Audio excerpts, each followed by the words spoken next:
Ингээд энэ баярыг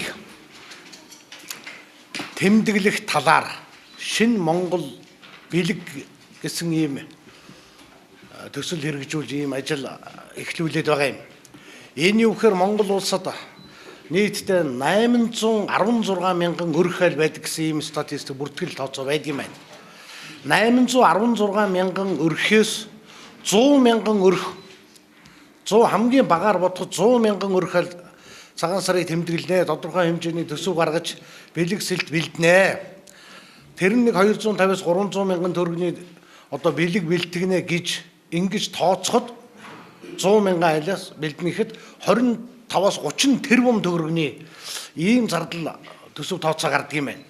800 мянган өрх хайл гэдэг бол маш их мөнгөний зардал гарч байгаа. Тэрний бараг дотооддоо бол 20% үлддэг.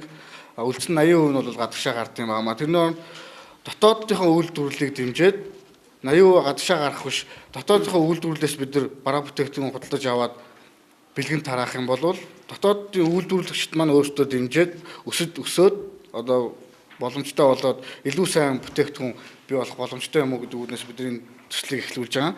Тэгээ манай төсөл дээр болохоор 1924 лавлах маань хамтарч ажиллаж байгаа. Тэгээд тодорхой мэдээллийг бол 2 сарын 1-ээс 1924-өөс асуухад бол бүх мэдээлэл Монгол бэлэг төслийн бүх мэдээллийг дэлгэнгүй хүргэж өгнө. Тэгээд хүргэлт хийж өгнө. Манай Монгол бэлэг гэдэг төсөлд оролцож байгаа маа 1924.